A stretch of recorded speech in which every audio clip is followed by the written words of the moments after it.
Any night we got high school hoops is going to be pretty sweet. But the cherry on top that makes it a bit more juicy is a big-time game. And we had just that tonight at the home of the Charging Wildcats as number 3 North Little Rock hosts number 5 Bryant. Picking up in the second quarter, a Keelan Jackson putback can't go for the second try. That one goes through. But the Hornets, they've been practicing their inbounds. Look at Gabe George under the bucket, a nifty move. And UCA commit Cameron Hunter with the sweet lefty. Smooth business for the UCA commit. And Charles Morris lets it fly and sinks a 3. Morris, he was showing that range all game long. And how about some baseline action?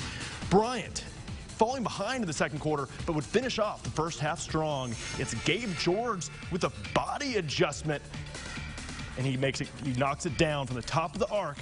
Hunter threads the needle to the big man.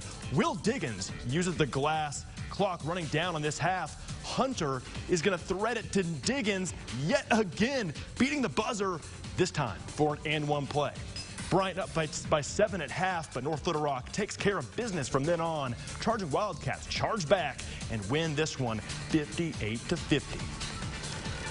Arkansas looks to extend their winning streak to 3 tomorrow night versus Ole Miss. But for now, let's focus on one of the game's all-time greats, taken too soon.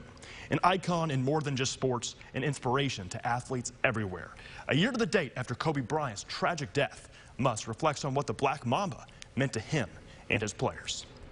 For our team, I think that, so many of our guys, if not the entire roster, he's a guy that they've looked up to. He's a guy that everybody knows about what his work ethic was and his belief in himself and how he used the offseason to become one of the greatest players of all time. We started to learn about him as a father and how close he was with his daughters.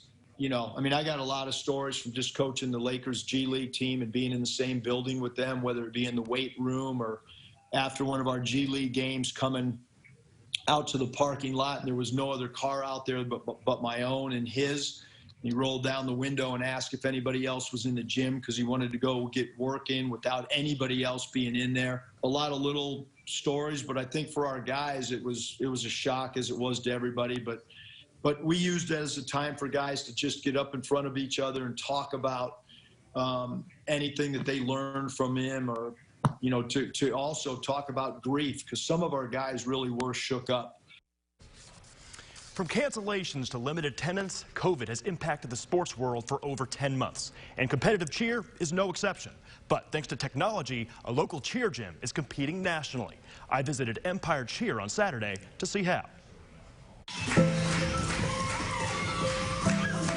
Sports looks a lot different in 2021, and competitive cheer is no exception. In-person competitions are still a no-go, but COVID can't stop the show from going on. For our kids, we wanted them to still have a very authentic competition day experience, even if it wasn't in a traditional environment. Feel like they're performing for the audience that is actually there online. Empire Cheerleading in Benton, Arkansas is one of many gyms competing virtually using live broadcast technology. Here's Empire Cheerleading. The company each year events partnered with Cheer Replay to make competitions possible in a way never done before. They decided the best thing to do rather than sending judges in, they have a little kit they ship.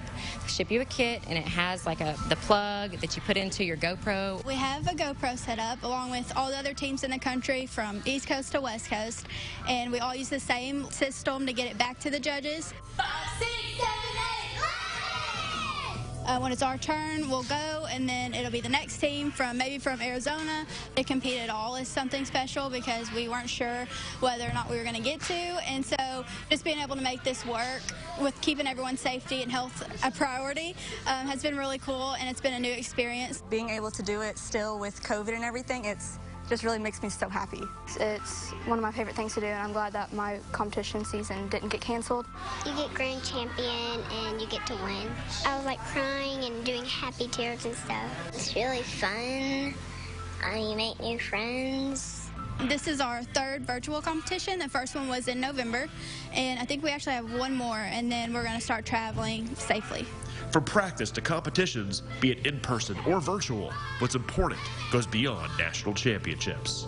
So we tell our parents every year, our mission here is to build pride, courage, and confidence. And we're not just building cheer skills, we're building life skills with these kids. Nick Walters, Fox 16. You got to love the job that Empire and all those other gyms have done. And make no mistake, competitive cheer, it's definitely a sport. And pink, it's manly. Stay right here. Have you ever